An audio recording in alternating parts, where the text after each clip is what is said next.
ከመላው የስቱዲዮና የስርጭት ባለሙያዎች ጋር በጋራ በመሆን በምልክት ቋንቋ ፍቅርተ ከበደ ባልደረባዬ ኢየሩሳሌም አረጋዊን እንደዚሁም እኔ ሳለ ገብርኤል ተባረክ የምሽት ዜናዎችን እየመራን ቆይታ እናደርጋለን። አብራችሁን ቆዩ። በአፍሪካ የነጻነት ታሪክ ውስጥ ኢትዮጵያ ደማቅ አሻራ እንዳሳረፈች ተመልክቻለሁ ሲሉ የዓለም አቀፍ አቶሚክ ኢነርጂ ኤጀንሲ ምክትል ዋና ዳይሬክተር ሚካኤል ቹዳኮቭ ገለጹ።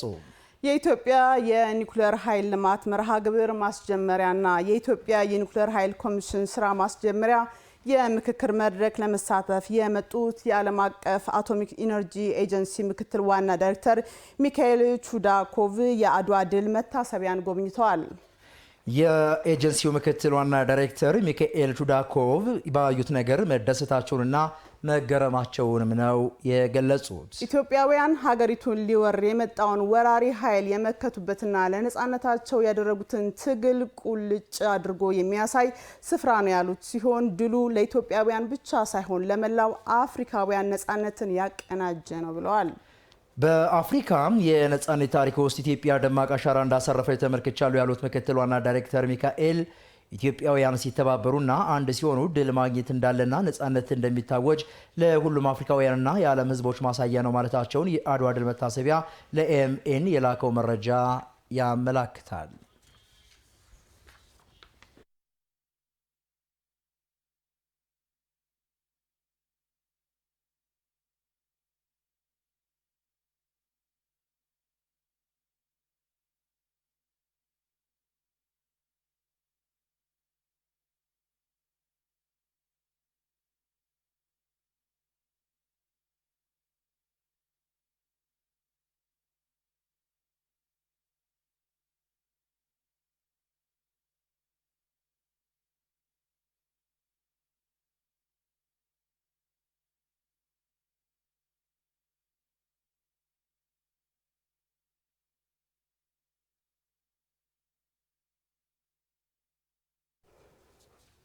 ተመልካቾቻችን በአርዕስተ ዜና ያነበብነው በሰባተኛው ሀገራዊ ምርጫ የድምጽ መስጫ ቀን ግንቦት 24 2018 ዓመተ ምህረት እንደሚካሄድ የኢትዮጵያ ምርጫ ቦርድ አስታውቋል በሚለው ይስተካከል። ወደ መረጃዎቻችን እናልፋለን። በድጋሚ አብራችሁን ስላላችሁ እናመሰግናለን። በሁለተኛው ዙር የአዲስ አበባ ከተማ የኮሪደር ልማት 9ኛው ፕሮጀክት ሆኖ የተጨመረለት ኡራኤል አትላስ ቦሌ ብራስና የቦሌ መድኃኔዓለም እንዲሁም ጎላጎል እንግሊዝ ኤምባሲን ፕሮጀክቶች የአዲስ አበባን ደረጃ ከፍ በሚያደርጉ መልኩ እየተገነቡ መሆናቸውን ነው ከንቲባ ወይዘሮ አዳነች አቤቤ የተናገሩት። ከንቲባ አዳነች አቤቤና የከተማ አመራሮች የኮሪደር ልማቶቹንና የፒኮክ ወይም ማዕከላዊ ፓርክ ፕሮጀክት የግንባታ ሂደት በመስክ ጉብኝትም ገምገመዋል። ሰብስቤ ባዩ ተጨማሪ አለው።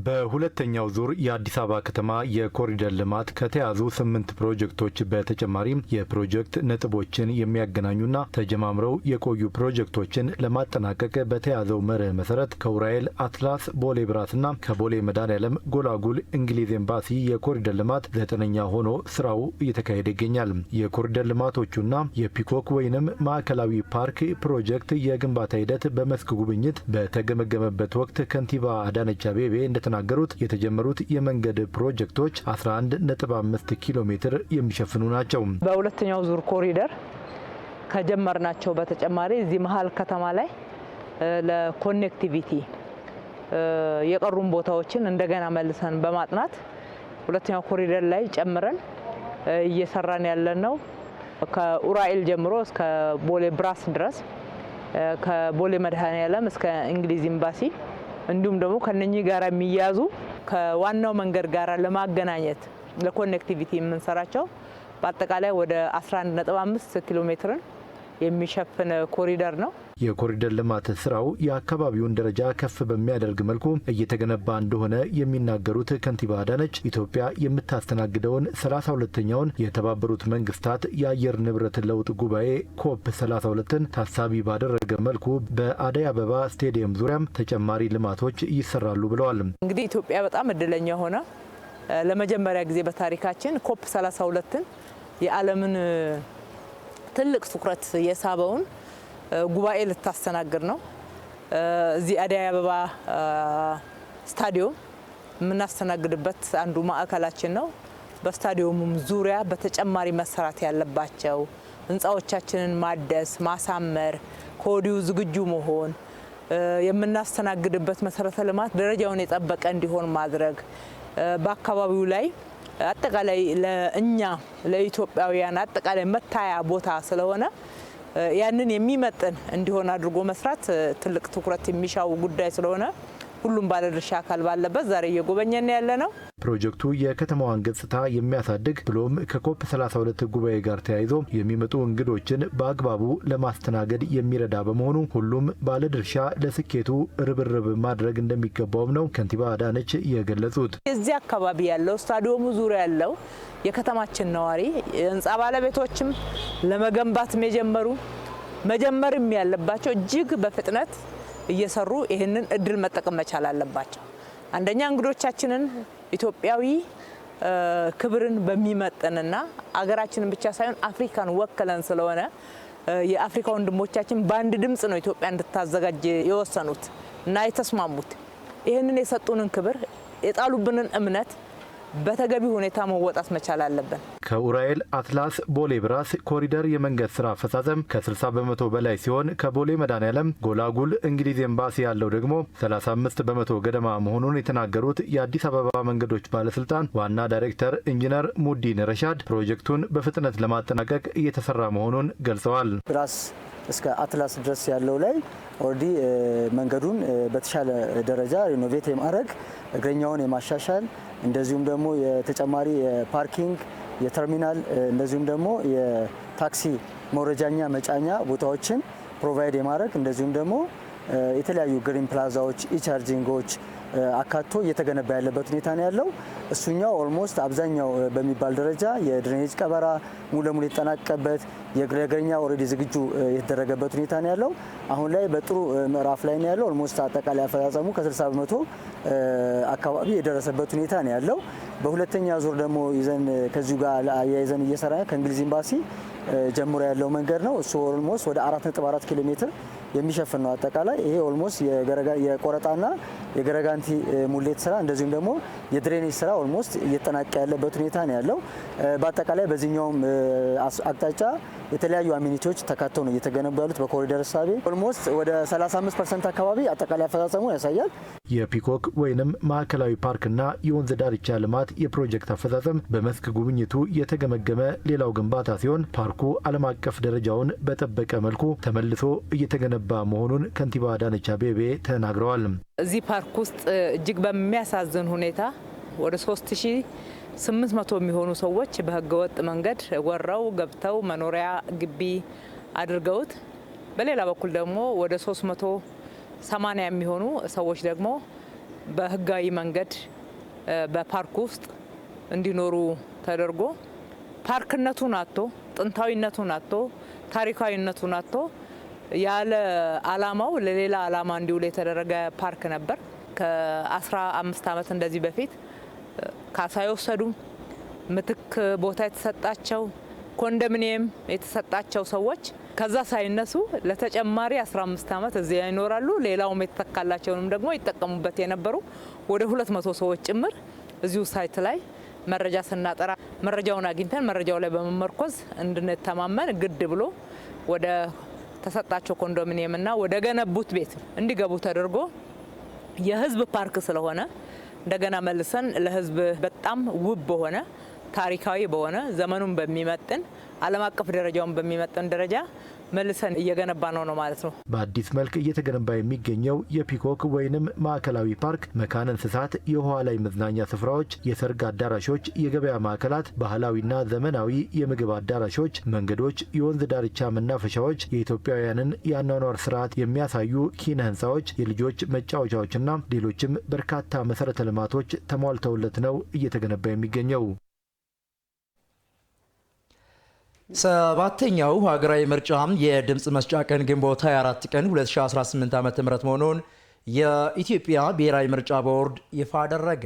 ምርጫ ቦርዱ የ2018 ዓ.ም ብሔራዊ ምርጫ ጋር በተያያዘ እያከናወነ የሚገኘውን ተግባራት አስመልክቶ ለመገናኛ ብዙሃን መግለጫ ሰጥቷል። ሀብታሙ ለታ ተጨማሪ ይዞበታል።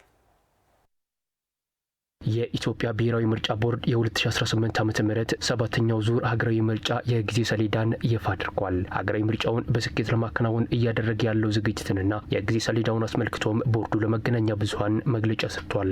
መግለጫውን የሰጡት የኢትዮጵያ ብሔራዊ ምርጫ ቦርድ ሰብሳቢ ወይዘሮ ሚላት ወርቅ ኃይሉ ምርጫ ቦርዱ የምርጫ ጽሕፈት ቤቶችን የማደራጀት ስራ ከየካቲት 16 ቀን 2017 ዓ.ም ጀምሮ እያከናወነ እንደሚገኝ ገልጸዋል። ቅርንጫፍ ጽሕፈት ቤቶቻችንን ከማደራጀት ጀምሮ በምርጫ ክልሎችን የምርጫ ጣቢያ ጽሕፈት ቤቶችን ከፍተናል፣ አደራጅተናል።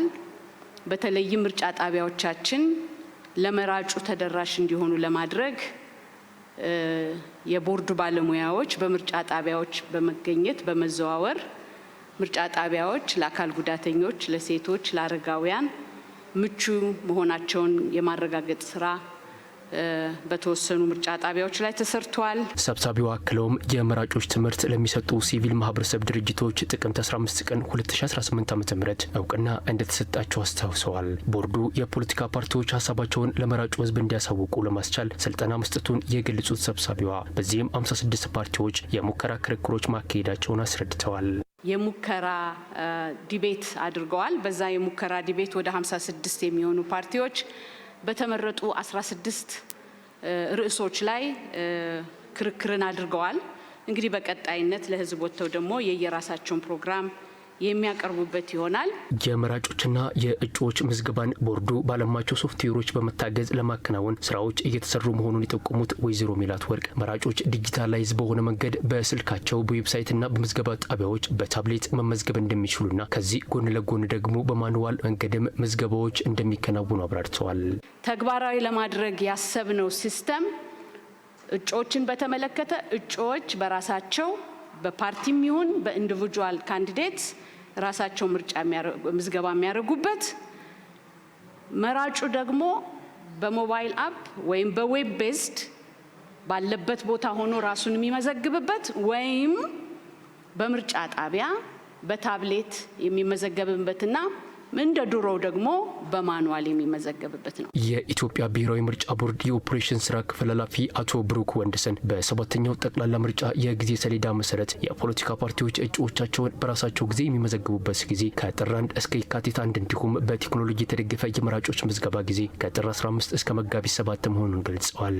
ከጥር 1 እስከ የካቲት 1 2018 ዓ.ም እጩዎች በቴክኖሎጂ በመጠቀም እጩዎቻቸውን የሚመዘግቡበት የወጣው ጊዜ ሰሌዳ ነው። ሌላው የምረጡኝ ቅስቀሳ ወይም የምርጫ ዘመቻ ከጥር 1 ጀምሮ እስከ ግንቦት 19 ቀን 2018 ዓ.ም ይከናወናል። የመራጮች ምዝገባ በቴክኖሎጂ ወይም ራስን በራስ መመዝገብ ከጥር 15 እስከ መጋቢት 7 ቀን 2018 ዓ.ም የተያዘ ነው። በተጨማሪም ድምጽ የሚሰጥበት ቀን ግንቦት 24 ቀን 2018 ዓ.ም እንደሆነ አመላክተዋል። ጥር 20 ቀን 2018 ዓ.ም ጣቢያዎቻችንን ለህዝብ ይፋ እናደርጋለን። መራጩ ድምጽ የሚሰጥበት ቀን ተብሎ የተለየው ግንቦት 24 ቀን 2018 ዓ.ም የድምጽ መስጫ ቀን ሆኖ በመርሃ ግብሩ ተቀምጧል። ከግንቦት 24 አንስቶ እስከ ግንቦት 25 በማግስቱም እንደዚሁ የምርጫ ጣቢያውን ውጤት ይፋ ማድረግ የሚያስችል የጊዜ ሰሌዳ በዚህ መልኩ ወጥቷል። ሰባተኛው ብሔራዊ ምርጫ ስኬታማ ይሆን ዘንድ ቦርዱ ከባለድርሻ አካላት ጋር በመቀናጀት እንደሚሰራም ተመላክቷል። እንቀጥላለን። አገልግሎትን ማዘመንና ማሳለጥ አምራቾች ያለማቋረጥ ምርታማ እንዲሆኑ የሚያስችል መሆኑን የአዲስ አበባ ከተማ ከንቲባ ምክትል ከንቲባና የኢንዱስትሪ ልማት ቢሮ ኃላፊ አቶ ጃንጥራር አባይ ተናገሩ። የአዲስ አበባ ከተማ ኢንዱስትሪ ልማት ቢሮ አገልግሎቱን በቴክኖሎጂ በመደገፍ የአምራች ኢንዱስትሪውን የተቀናጀ አገልግሎት ሊያሳልጥ የሚችል አዲስ ቴክኖሎጂ ይፋ አድርጓል። ራሄል አበበ ተጨማሪ አላት። በአምራች ኢንዱስትሪው ዘርፍ አገልግሎት አሰጣጥ ላይ የነበሩ ችግሮችን ለመፍታትና የአሰራር ገጽታን ለመቀየር የአዲስ አበባ ኢንዱስትሪ ልማት ቢሮ አዲስ ቴክኖሎጂን ይፋ አድርጓል። በአዲስ አበባ ከተማ የኢኖቬሽንና ቴክኖሎጂ ልማት ቢሮ የበለጸገው ይህ አዲስ ቴክኖሎጂ የኢንዱስትሪ ልማቱን ቢሮ ሁሉንም የአሰራር ሂደቶች በአንድ ስርዓት ያቀፈ ነው። ቴክኖሎጂው የአንድ ማዕከል አገልግሎት አሰጣጥን በማቀላጠፍ ጊዜና ጉልበትን በመቆጠብ እንዲሁም የመረጃ ግልጸኝነትንና ትክክለኝነትን በማረጋገጥ በዘርፉ የነበሩ ማነቆችን ለመፍታት ያለመ መሆኑን የአዲስ አበባ ከተማ ምክትል ከንቲባና የኢንዱስትሪ ልማት ቢሮ ኃላፊ አቶ ጃንጥራር አባይ ተናግረዋል። የሚሰጡ አገልግሎቶችን በኦንላይን ሰርቪስ ለመስጠት የሚያስችል ትልቅ የቴክኖሎጂ ልማት ነው። አሁን ላይ በሁሉም በ11ዱም ክፍለ ከተማ ጽህፈት ቤቶች አሉን። በእነሱ አማካኝነት ጥያቄዎቹ ኦንላይን ሬጂስተር ነው፣ በሞባይል አፕሊኬሽንም ጭምር ምን ጥያቄ እንዳለ ማወቅ እንችላለን። ከዛ ውጭ የት አካባቢ ምርት እንዳለ ለማወቅ ያስችለናል። ይሄ ምርት ክምችት ደግሞ በቀላሉ አንዳንዱ ኢንዱስትሪ ለሌላኛው ኢንዱስትሪ ኢንፑት ሆኖ የሚያገለግልበት ሁኔታ አለ። ስለዚህ የት አካባቢ ምን ምርት እንዳለ ኢንዱስትሪው ራሱ አክሰስ አድርጎ መረጃ ማግኘት ላይ ችግር ነበር። ይህንን ለማወቅ ያስችላል። የካይዘን አገልግሎት፣ የብድር አገልግሎት፣ የማሽነሪ ሊዝ አገልግሎት፣ ማሽነሪ ሊዝ ያገኙ ኢንዱስትሪዎች ምን ያክል እንደሆኑ፣ የት እንደሚገኙ፣ በአጠቃላይ ደግሞ በተኪ ምርትና በኤክስፖርት የተሰማሩ ኢንዱስትሪዎች እያመረቱ ስለመሆናቸው የምናውቅበት የመረጃ ስርዓት ነው። አቶ ጃንጥራር አባይ አክለውም ከተማ አስተዳደሩ አገልግሎቱን ለማዘመን እንደ አዲስ መሶብ ያሉ የአንድ ማዕከል አገልግሎቶችን ከማስፋትም ባሻገር አዳዲስ ቴክኖሎጂዎችን በማበልጸግ የአምራቹን አቅም የማሳደግ ተግባር እያከናወነ ነው ብለዋል። ዋናው ነገር ፕሮዳክቲቪቲ መጨመር ነው። አሁን ላይ ያለንበት ሁኔታ 66.6% አካባቢ ነው የማምረት አጠቃቀም ልኬታችን። ይህን 85% ማድረስ ያስፈልጋል። የሀገር ውስጥ የኢንዱስትሪ ምርት ፍጆታችን ገና አላደገም። ይህንን 50-60-70% ማድረስ ያስፈልጋል። ገና እንደ አዲስ አበባ ከተማ 50% አካባቢ ነው ከሚመረተው ውስጥ ለሀገር ውስጥ ፍጆታ እየቀረበ ያለው። የጂዲፒ ድርሻውን ከፍ ማድረግ ያስፈልጋል። ስለዚህ ይሄ ኢንዱስትሪው የበለጠ እንዲያድግ እንዲሰፋ፣ ተጨማሪ ኢንዱስትሪዎች ወደ ከተማ እንዲገባ ያስችላል። የአዲስ አበባ ከተማ የኢኖቬሽንና ቴክኖሎጂ ልማት ቢሮ ኃላፊ አቶ አውል መሀመድ በበኩላቸው ቴክኖሎጂው የአገልግሎት አሰጣጥ እንግልቱን የሚያስወግድ ብሎም ብልሹ አሰራርን የሚያስቀር ነው ብለዋል።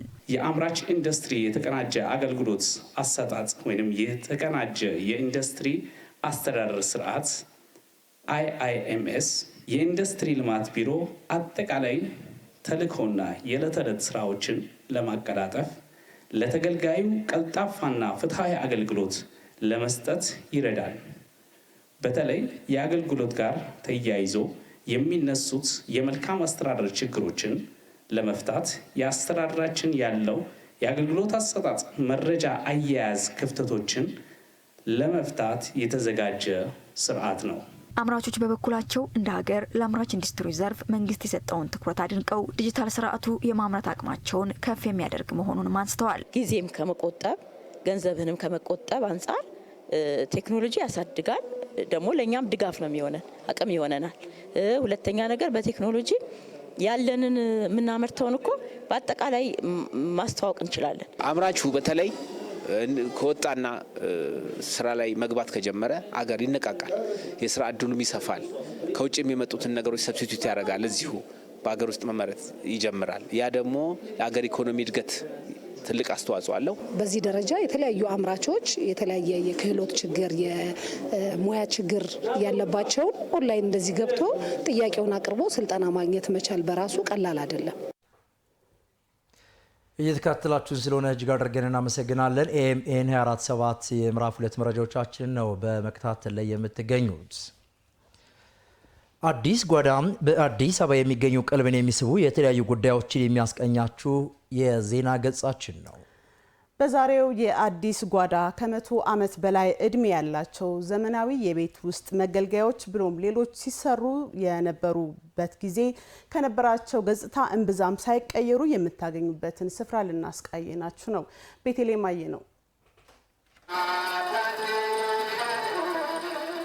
ጥንታዊ እቃዎችን መመልከት ለሚያስደስታችሁ ወጣቶች አሉ በጣም ኢንተረስት ያላቸው።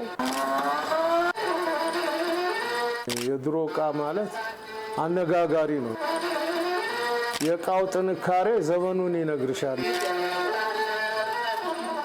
ከ130 እስከ 200 ዓመት ወደ ኋላ ብንጓዝ ልናገኛቸው የምንችላቸው የተለያዩ የቤት እቃዎች፣ ቁሳቁሶችን በክብር ተቀምጠው የምናገኝበት ብዙዎቹ ደግሞ የሚሰሩ ናቸው። እንግዲህ ዛሬ በአዲስ ጓዳችን ልናስቃኛችሁ የወደድነው ይህ ስፍራ የሚያስተዳድሩት አንድ ሰው አሉ። እቃ መሰብሰብ እንዴት ጀመሩ፣ እንዲሁም ሰዎችስ ይሄንን ቦታ መመልከት እቃ መግዛት መሸጥ ይችላሉ የሚለውን ደግሞ አብራችሁን ስትቆዩ የምትመለከቱ ይሆናል።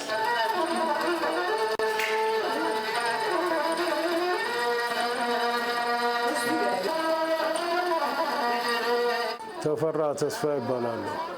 ያው የድሮ እቃ ሰብሳቢ እና ሻጭ እንደዛ። ፍቅሩ ከጥንት ነው። ከ10 ዓመት በፊት ዝም ብዬ ሰበስብ ጀመር።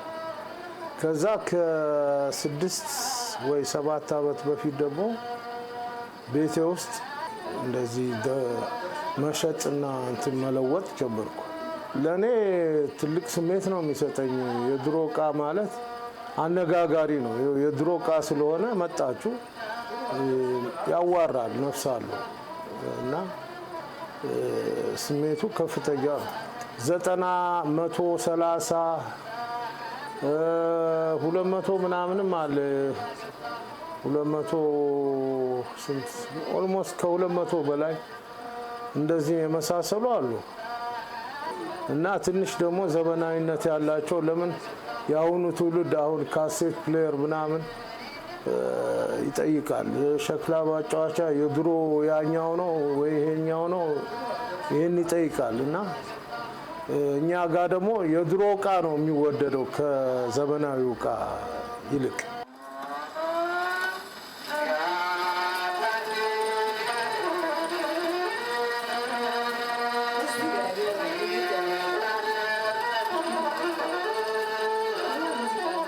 ሁሉም ነው ለኔ፣ ሁሉም ትርጉም አለው።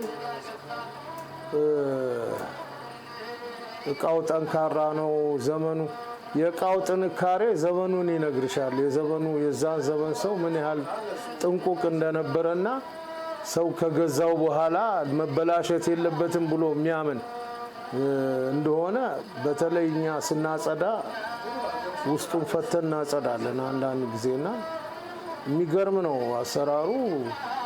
የአሁኑ ዘመን ጋራ በጣም ሰማይና መሬት ማለት ነው። ዋጋ በጣም ልዩነት አለው። ዋጋ ለምሳሌ ኮሌክተሮች አሁን በውጭ ሀገር ውድ የሆኑ እቃዎች አሉ።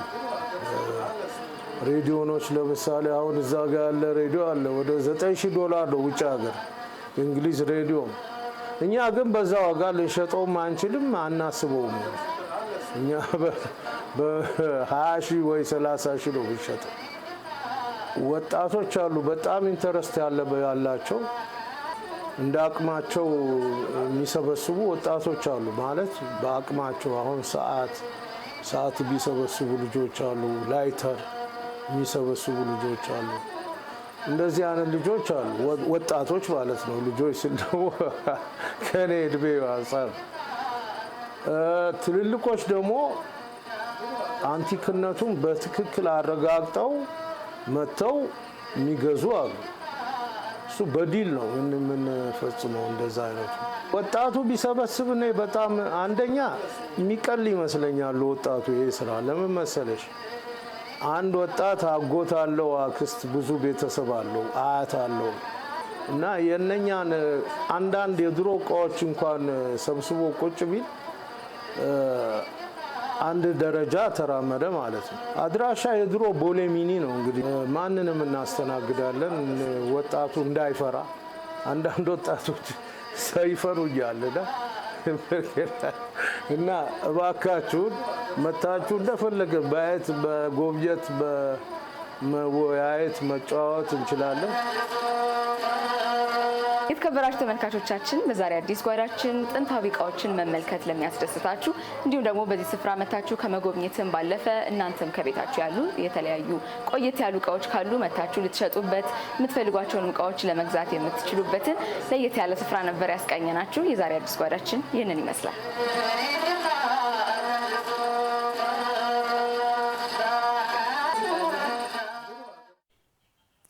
የኢንፎርሜሽን መረብ ደህንነት አስተዳደር ለፋይዳ ዲጂታል መታወቂያ ደህንነት አገልግሎት የሚውል የሩት ሰርቲፊኬት አገልግሎት ስራ አስጀመረ። በማስጀመሪያ ስነ ስርዓቱ ላይ የተገኙት የኢንፎርሜሽን መረብ ደህንነት አስተዳደር ዋና ዳይሬክተር ወይዘሮ ትዕግስት ሐሚድ የብሔራዊ ዲጂታል መታወቂያ አገልግሎት ፋይዳ ከዚህ ቀደም አገልግሎት እየሰጠ የሚገኝ ቢሆንም ዲጂታል ሰርቲፊኬት የተጠቀመ አለመሆኑን አብራርተዋል። ዛሬ ይፋ የተደረገው የሩት ሰርቲፊኬት ለፋይዳ ዲጂታል መታወቂያ ደህንነት አገልግሎት የሚውል መሆኑንም ተናግረዋል። ፋይዳ የናሽናል አይዲ ፕሮግራማችን ከዚህ ቀደም አገልግሎት መስጠት ጀምሯል። ነገር ግን በዲጂታል ሰርቲፊኬት የራሳችንን ሎካል ሰርቲፊኬት እየተጠቀመ ሴኩር እንዲሆን አላደረግንም ነበር። በዚህ ረገድ ዛሬ ይህን ኪ ሴሬሞኒ እንድናደርግ በዋናነት የፈለግነው የኢንፎርሜሽን መረብ ደህንነት አስተዳደር የሩት ሰርቲፊኬት ባለስልጣን አገልግሎት ሆኖ ይሰራል። ከዚህ ውስጥ በዋናነት ለአይዲ ለፓስፖርትና ለሌሎች ኤሌክትሮኒክ ደረሰኝን ጨምሮ የምንሰጥበት የገቨርንመንት ሳይኒንግ ሲኤ ሆኖ ያገለግላል ማለት ነው። ለዚህ ዛሬ በይፋ የናሽናል አይዲ ከዚህ በኋላ የሚመዘገቡ አይዲዎችን በሙሉ በዲጂታል ሰርቲፊኬት አገልግሎት ያገኛሉ ማለት ነው። እንደ ሪፖርተራችን ታምሮ ደምሴ ዘገባ ለፋይዳ ብሔራዊ መታወቂያ እስካሁን 29 ሚሊዮን ዜጎች ምዝገባ ማከናወናቸውን የገለጹት የብሔራዊ ዲጂታል መታወቂያ ዋና ዳይሬክተር አቶ የውዳይ አርአያ ስላሴ ሰርቲፊኬቱ የፋይዳ ዲጂታል ሰርቲፊኬትንና ብሔራዊ ቁልፍ መሰረተ ልማትን ማናበብና ማስተሳሰር የቻለ መሆኑን አንስተው የፋይዳን ሰነዶች የበለጠ ተአማኒ እንዲሆን የሚያስችል ነው ብለዋል። እስከዛሬ የነበረው ዲጂታል አይዲ ከብሔራዊ ቁልፍ መሰረተ ልማት ጋር አልተሳሰረም ነበር። ይህ ማለት በአገር ደረጃ ያለውን ተአማኒነቱን ለማረጋገጥ ያግዘዋል። ዛሬ የተደረገው የቁልፍ የፊርማ የዲጂታል ፊርማ ስነ ስርዓት ነው ማለት ነው። ከስነ ስርዓቱም ባለፈ ሰርቲፊኬቱ የፋይዳ ዲጂታል ሰርቲፊኬት እና የብሔራዊ ቁልፍ መሰረተ ልማት ዲጂታል ሰርቲፊኬት ተናበበ ማለት ነው። የፋይዳን ሰነዶች ሞር ተአማኒነት እንዲኖራቸው በብሔራዊ ደረጃ ሞር ደህንነታቸው የተጠበቀ እንዲሆን ያግዛል።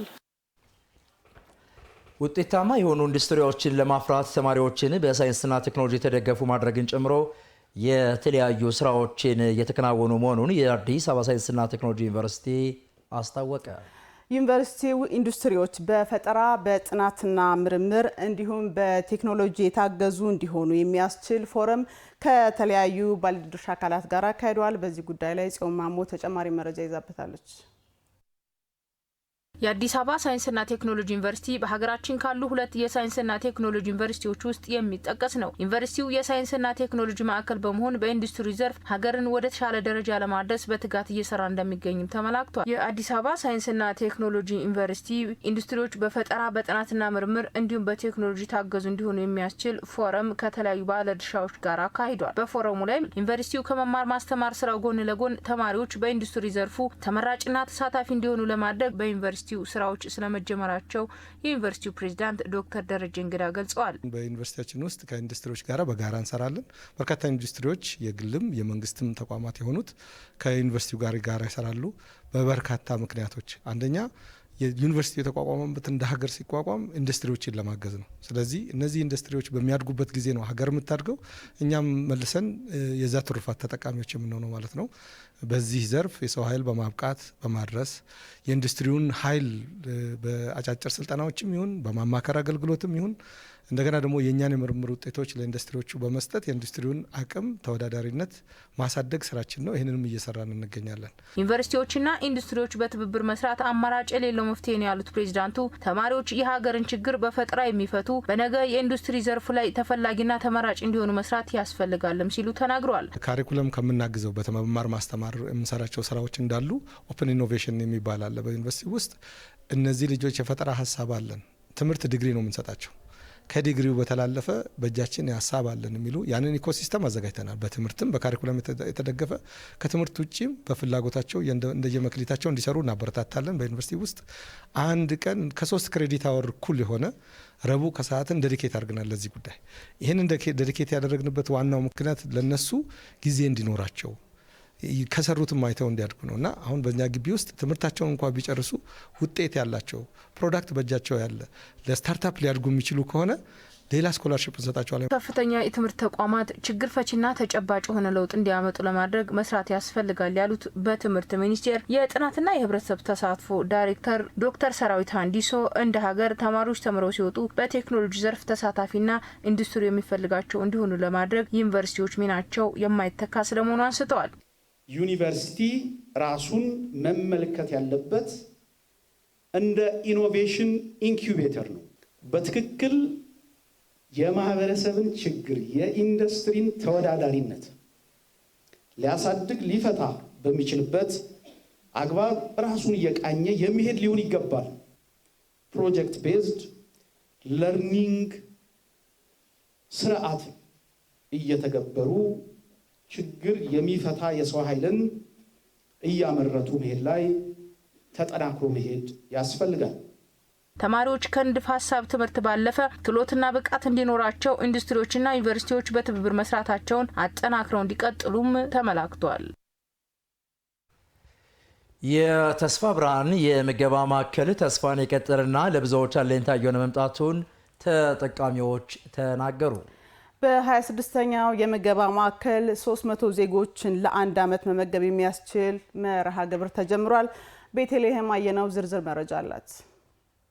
በቀን አንዴ መመገብ የማይችሉ ዜጎች ንጹህ ምግብ እንዲያገኙ በሚል በከተማ አስተዳደሩ የተጀመረው የተስፋ ብርሃን የምገባ ማዕከል በግለሰቦችና በተቋማት ትብብር እየሰፋ መጥቶ ቁጥሩን 26 ማድረስ ተችሏል። መተባበርና መተጋገዝ ጎልቶ የታየበት መርሃ ግብሩ በቦሌ ክፍለ ከተማ የተገነባው 26ኛው ተስፋ ብርሃን የምገባ ማዕከል በጉምሩክ ኮሚሽንና በአዲስ አበባ ከተማ አስተዳደር በጋራ ተሰርቶ ከተመረቀ አንስቶ የምገባ አገልግሎት በመስጠት ላይ ይገኛል። የማዕከሉ ተጠቃሚዎች መርሃ ግብሩ ተስፋን የሚቀጥልና ለብዙዎች አለኝታ ስለመሆኑ ነው ያነሱት። ሁሉንም አመሰግናለሁ። እግዚአብሔር ይስጣችሁ። የትልቅ ምገባ ማዕከል ነው። ገና ብዙ ሰዎች አሉ ደካሞች ከቤት ውስጥ የማይወጡ ተኝተው እንትን የሚሉ። ይሄ ምገባ ማዕከል በዚያ አካባቢ በሰፈር አካባቢ መከፈቱ በጣም ትልቅ ነገር ነው ያደረጉልን። ሌሎችም ደግሞ ያሉት ባለሀብቶች ካላቸው ሀብት ላይ እንደዚህ አይነቱን ነገር እንደዚህ ሰው እርዳታ ሰውን እኮ መመገብ እኮ ማለት ትልቅ ነገር እኮ ነው። ህይወት መዝራት ነው። በጣም ዓለም ነው። መንግስትን የሚያቆይልን አቅራቢውን የሚያቆይልን ዲሃ የተበደለው ሁላ ይኸው እንደዚህ ዓለም አይቷል። ለበሰ ኮራ በልቶ ጠጥቶት ይሄድ። ይሄ ዓለም ነው። በየቦታው የወደቀውን መንግስት የሚቆይልን ይሄ መገባ በጣም ደስ ይለኛል። እንደ አንድ ሰው እንደኔ ራሴ እንደ ሰውም ቢያስብ ይሄ መገባ ጥሩ ነው። ለሰው ለህዝብ ለአረጋዊ ሸማግሌዎች ስለመጣ በጣም አመሰግናለሁ ማለት ነው። ማዕከሉ ይህንኑ አገልግሎቱን ለማስቀጠል የሚያስችለውን ከበጎ ፈቃደኞች ጋር በመተባበር 300 አቅመ ደካሞችን ለአንድ ዓመት ለመመገብ የሚያስችለውን የምገባ ማስጀመሪያ መርሃ ግብር አካሂዷል። ከዚህ ቀደም በዚሁ የምገባ ስርዓት የድርሻውን ሲወጣ መቆየቱን ያነሳው በጎ ፈቃደኛ ወጣት 100 ሰዎችን በቀን ከመመገብ ቁጥሩን ወደ 300 ከፍ ማድረጉን ገልጿል። የበጎ ፈቃድ ተግባሩ ውስጣዊ ሰላምን የሚሰጥ በመሆኑ ሁሉም አቅሙ የፈቀደ ሰው በመሰል ተግባራት ሊሳተፍ እንደሚገባም አስገንዝቧል። ላለፈው አንድ ዓመት ወገኔ ሳይበላ አልበላም በሚል 100 ሰዎችን እየመገብን ቆይተናል እስካሁን። አሁን በአንድ ዓመት ውስጥ ከ100 ወደ 300 ሰው አሳድገነዋል። በ300 ሰው የሚቀጥለው ለአንድ ዓመት ነው። ፈጣሪ ቢፈቅድ ከዛም በፊት ቁጥር ልናሳድግ እንችላለን። ደስ ይላል። ለራስ ለአይምሮም ሰዎች እንደዚህ በልተው ጠግበው ሲሄዱ ማየት ራሱ የሆነ ደስታ አለው። የቦሌ ክፍለ ከተማ ዋና ስራ አስፈጻሚ ዶክተር እሸቱ ለማ በበኩላቸው መሰል ስራዎች በመንግስት ጥረት ብቻ ከግብ ስለማይደርሱ ሁሉም የህብረተሰብ ክፍል የድርሻውን እንዲወጣ ጥሪ አቅርበዋል። ይሄ ማዕከል ከተመረቀ በኋላ የተለያዩ አገልግሎቶችን እየሰጠ ቆይቷል። ያ እንዳለ ሆኖ ግን ዛሬ ተጠቃሚዎችን በቁጥር እንዲጨመር አድርገን የበለጠ ደግሞ አሻሽለን በፊት ከሚሰጠው አገልግሎት በላይ ተጨማሪ አገልግሎቶች እንዲሰጡ እንግዲህ እንደሚታወቀው እዚህ አካባቢ በጣም በቀን አንድ ጊዜ መመገብ የማይችሉ ወገኖቻችን አሉና እነሱንም ታሳቢ ያደረገ ስራን የሰራ ነው። እነዚህ ስራዎችን ስንሰራ መንግስት ስራው ብቻውን አይደለም። አብዛኛዎቹ ምገባ ማዕከላት ላይ ድርጅቶች በጣም ልበቀን የሆኑ ባለሀብቶችና ግለሰቦችም ጭምር ነው ይሄን ስራ እየሰሩ ያሉት ማለት ነው። የአዲስ አበባ ምገባ ኤጀንሲ ምክትል ዋና ዳይሬክተር ወይዘሮ ስንታየው ማሞ የተስፋ ብርሃን ምገባ ማዕከል ለማህበራዊ ችግር የተጋለጡ ማህበረሰቦች የሚመገቡበት መሆኑን አስታውሰው እነዚህ ወገኖች በዘላቂነት አገልግሎቱን እንዲያገኙ በጎ ፈቃደኞችን የማስተባበር ስራ እየተሰራ ነው ብለዋል። ይሄ ወጣት መጋቢ በጣም ትንሽ ካፒታል ያለው ነው። ነገር ግን በብዙ ስራ ላይ በብዙ ካፒታል የሚንቀሳቀሱ ባለሀብቶችና ካምፓኒዎች ያሉበት ከተማ ነው እንግዲህ አዲስ አበባ። ይሄ የዚህ ወጣት አርአያነት ለሌሎች በጣም ትልቅ ትምህርት የሚሰጥ ነው። ወደዚህ ስራ በመምጣት ሌሎች ድጋፍ የሚፈልጉ ሰዎችን በጋራ መደገፍና እንዲመገቡ ማድረግ ከዚህ ችግር እንዲወጡ ማድረግ ያስፈልጋል።